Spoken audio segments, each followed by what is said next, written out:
Republican Texas Senator Ted Cruz locking horns on Twitter with Progressive Squad member Democrat Representative Alexandria Ocasio-Cortez over whose party is responsible for stalling a coronavirus relief bill after Congress left Washington for a week-long Thanksgiving recess with no deal on the table. Let's welcome in Republican Congressman Guy Reschenthaler.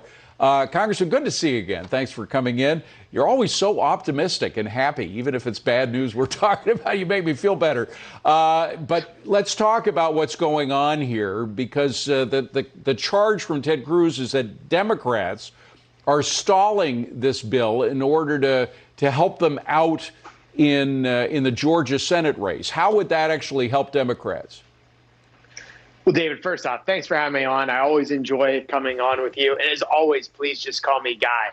Now, as far as the Democrats stalling, we have to remember that the Democrats stalled on a COVID relief package all through the summer and all through the fall. They are using the American people as pawns to score cheap political points. But just as this backfired on Nancy Pelosi, actually losing seats in the House when she was projected to pick up 20, it's going to also backfire in Georgia with these runoff elections. Because at the end of the day, David, people know that there are Americans out there that need help.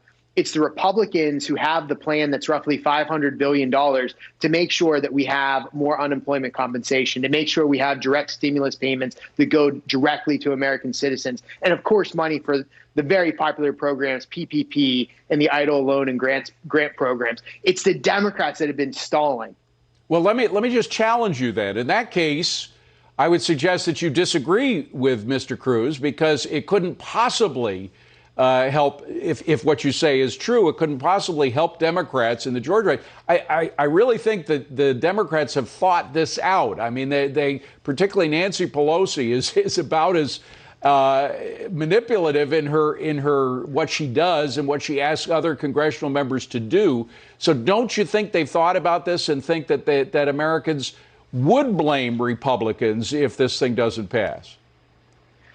Well, is Nancy Pelosi calculating? Absolutely, she is. But here's the calculation that's going on, David. The Democrats are trying to ride two horses at the same time. You saw them do it with Biden. They're trying to do it in these special elections because they're trying to be moderate enough to pick up swing voters. But they still have to be far enough left to motivate their base and to keep the far left radicals on board. That's why Nancy Pelosi will not cave on a COVID relief package and why she's stalling, because she wants this radical agenda of that the far left is calling for, such as direct stimulus payments to illegal immigrants, tax cuts for billionaires and millionaires in blue states, and of course bailing out the budgets of these blue states where their budgets have been mismanaged for years. But Nancy Pelosi cannot meet us halfway, us being Republicans. She can't meet us halfway with what I would call a skinny COVID relief package, because if she does, it's going to be viewed as a sellout to their far left radical base and drive their turnout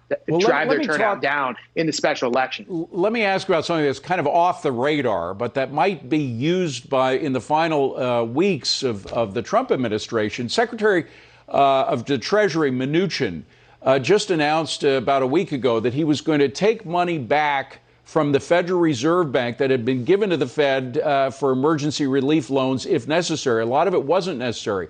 Over $100 billion. I don't know the exact amount because it's unclear how many loans were actually lent out, but it was only about $13 billion in loans. So you're going to have $100 billion or so back into the Treasury Department that maybe could be repurposed by the Trump administration for relief aid. Is that possible?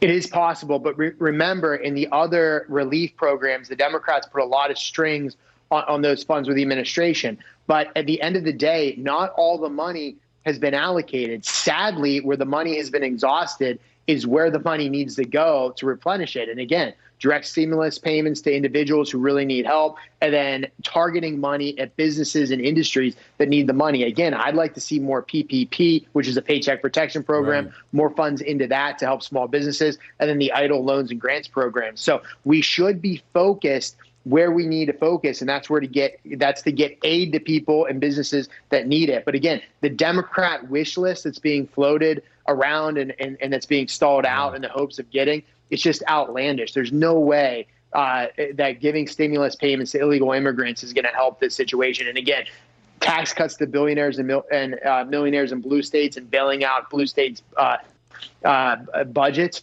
It's just not relevant to what's going on. All right. Well, there are only 8 days left in the congressional calendar. 8 days to get something done. And meanwhile, millions of Americans need help. So I hope something is done. Congressman Guy Reschenthaler, great to see you again, Congressman.